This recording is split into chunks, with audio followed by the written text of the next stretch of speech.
Assalamualaikum warahmatullahi wabarakatuh. Kami dari kelompok 3. Saya Nani Sanusi Muhammad Idris. Saya Novianti. Saya Putri Aprilia. Dan yang terakhir, saya Ki Karlina. Sebelumnya memohon maaf sebesar-besarnya karena tidak bisa mengikuti kegiatan sampai wawancara selesai, dikarenakan saya sedang tidak sehat. Terima kasih. Kami di sini akan mewawancarai tentang Pancasila sebagai pandangan hidup. Langsung aja ke videonya. Staring at the window on a cloudy morning, trying to lick our wounds while the tea is swarming. Sometimes it's like a bird that's never shipped out. Sometimes. Selamat siang, Kak. Ya, Kak. Mohon izin ya, mau mewawancarai tentang Pancasila sebagai pandangan hidup. Sebelumnya perkenalan dulu, Kakak dari mana ya? Dari Fakultas PTK, Prodi Pendidikan Teknik Elektro. Kalau boleh tahu namanya siapa? Nama saya Muhammad Rahman Petra, dengan NIM 220898. Ya. Mengenai Pancasila sebagai pandangan hidup, sebelumnya pernah tahu apa itu Pancasila sebagai pandangan hidup? Pernah dengar, tahu juga sih.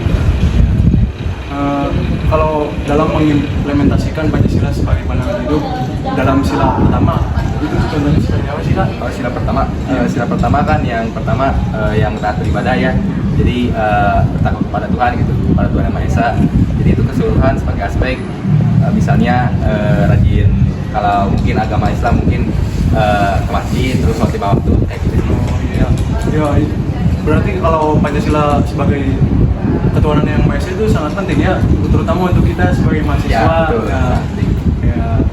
Berarti bagaimana sih cara kita meningkatkan pandangan hidup agar lebih lebih kedepannya lebih bagus lagi gitu? Meningkatkan pandangan hidup untuk yang sila pertama. Ya. Mungkin untuk sila pertama pandangan hidup yang pertama sih adanya sikap toleransi ya. Pertama toleransi juga kan dalam ketuhanan itu kan berbeda-beda, agama Indonesia kan banyak tuh. Nah, pertama toleransi, kemudian lebih taat beribadah gitu. Lakukan perintah-perintah yang ada di agama. Nah, itu bakal meningkatkan pandangan hidup itu. Betul ya, Kak. never know the name of our future station.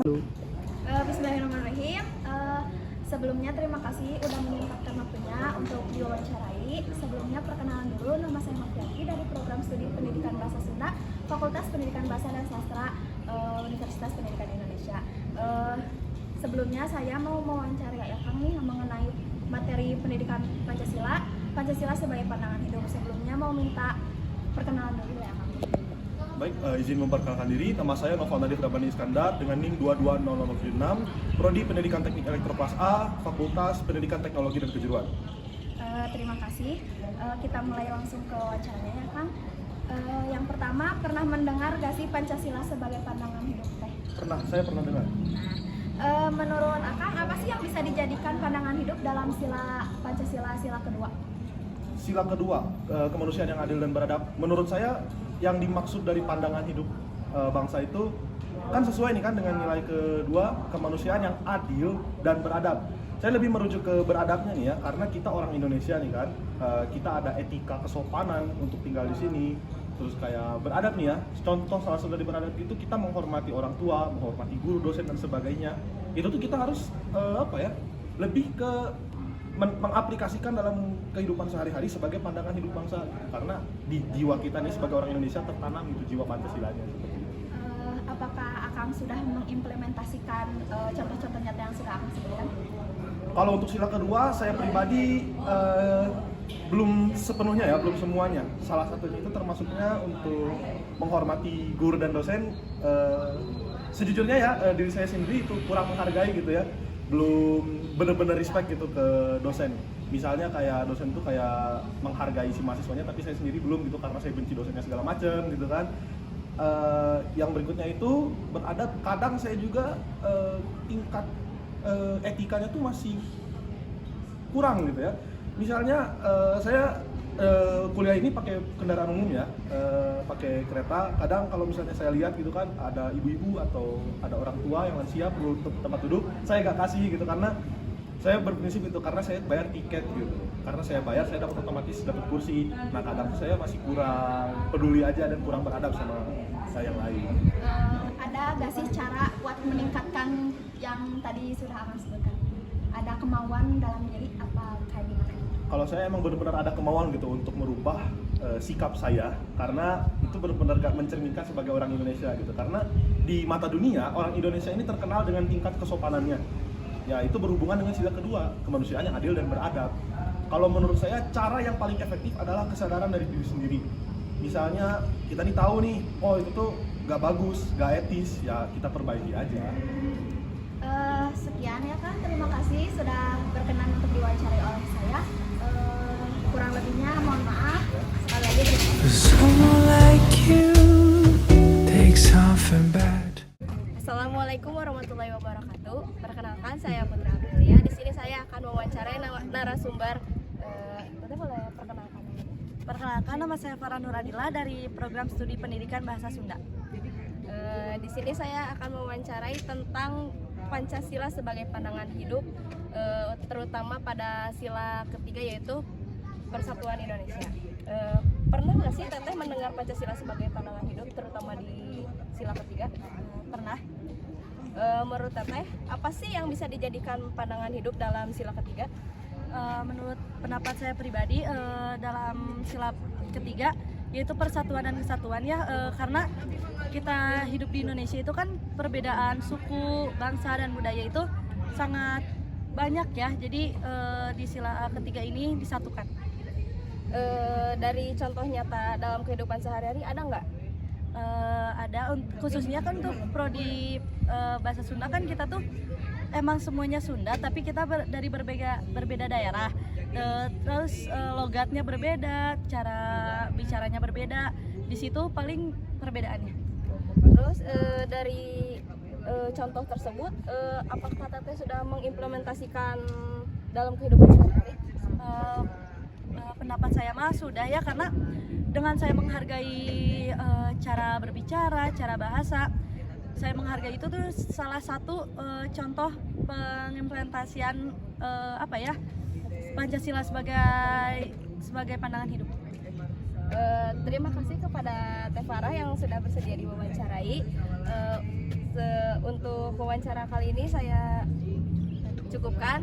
Wassalamualaikum warahmatullahi wabarakatuh. Shining like noonday sun.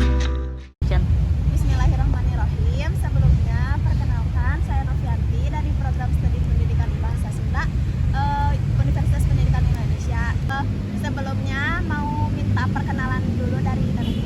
Ya, perkenalkan, nama saya Adila Nurina Aulia, NIM 2201177 dari Prodi Pendidikan Bahasa Sunda, Fakultas Pendidikan Bahasa dan Sastra. Terima kasih sudah meluangkan waktunya untuk dapat diwawancarai oleh saya.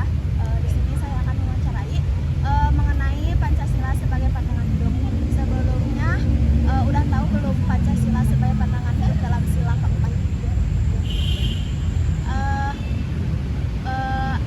Apa sih yang ada dalam pikiran kamu mengenai Pancasila sebagai pandangan hidup dalam sila keempat? Jadi kalau misalkan Pancasila sebagai pandangan hidup di sila keempat itu, misalnya Pancasila digunakan dalam permusyawaratan, gitu, dalam musyawarah. Jadi di dalam setiap musyawarah itu harus tetap mengacu kepada Pancasila. Contoh nyata dalam kehidupan sehari-hari seperti musyawarah yang harus ada dalam diri teh udah diimplementasikan belum dalam kehidupan sehari-hari? Kalau saya pribadi sih sudah ya. Ada cara lain dalam sila keempat untuk pengimplementasian dalam kehidupan sehari-hari nggak? Ya misalkan kita mengadakan rapat gitu, baik di organisasi ataupun di dalam bidang yang lain gitu. Jadi tetap harus mengacu kepada Pancasila gitu, jangan sampai si pembahasannya keluar dari nilai-nilai Pancasila atau membelakangi nilai-nilai Pancasila. Terima kasih sudah mau diwawancarai. Kurang lebihnya mohon maaf. Sekali lagi terima Let's kasih. go to side. Assalamualaikum warahmatullahi wabarakatuh. Perkenalkan, nama saya Putra Aprilia. Di sini saya akan mewawancarai Teteh ini. Teteh boleh minta perkenalan? Ya, boleh. Perkenalkan, nama saya Susi Amelia dari Prodi Pendidikan Bahasa dan Sastra Indonesia Angkatan 2021 dari Fakultas Pendidikan Bahasa dan Sastra. Sebelumnya saya minta izin untuk mewawancarai Teteh ya. Langsung ke pertanyaannya ya. Pernah nggak Teteh mendengar Pancasila sebagai pandangan hidup? Pernah. Menurut Teteh apa sih yang bisa dijadikan pandangan hidup dalam sila kelima? Ya, misalkan sila kelima kan keadilan sosial bagi seluruh rakyat Indonesia ya. Keadilan itu biasanya harus memperlakukan seseorang sesuai dengan apa sih haknya, sesuai dengan haknya. Terus ada gak sih contoh nyata dalam kehidupan sehari-hari dari sila apa sih pengimplementasian sila kelima dalam sebagai pandangan hidup? Implementasinya dalam kehidupan sehari-hari. Misalkan contoh kecilnya itu di dalam lingkungan keluarga ya. Misalkan seorang ibu ingin memberikan uang jajan kepada anaknya. Contoh anaknya itu ada 3, yang satu SD contohnya, yang satu lagi SMP, yang satu lagi kuliah. Tentunya adil dan keadilan itu beda. Kalau misalkan adil kan ketiga anak itu bisa dikasih uang jajan semuanya 5.000. Sedangkan kebutuhan anak ke-1, anak kedua, anak ketiga itu berbeda. Nah, di dalam keadilan ini misalkan yang anak ke-1 cukup ya dikasih uang 5.000 sehari misalkan. Sedangkan anak yang kedua sampai yang ketiga itu harus apa sih? Dikasih uang yang sesuai dengan kebutuhan mereka.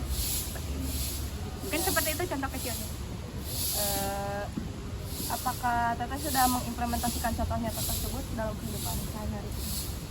Kalau saya insya Allah mungkin sudah, tapi belum sepenuhnya benar gitu mengimplementasikannya, jadi butuh belajar lebih banyak lagi. Terima kasih kepada Teh Susi yang sudah bersedia diwawancarai. Sekian wawancara kali ini. Wassalamualaikum warahmatullahi wabarakatuh. Nah, itu dia video dokumentasi mengenai Pancasila sebagai pandangan hidup dari kelompok 3. Semoga kedepannya kita bisa lebih sadar bahwa pengimplementasian nilai-nilai Pancasila dalam kehidupan sehari-hari itu sangat penting. Kurang lebihnya mohon maaf. Wabillahi taufiq wal hidayah. Wassalamualaikum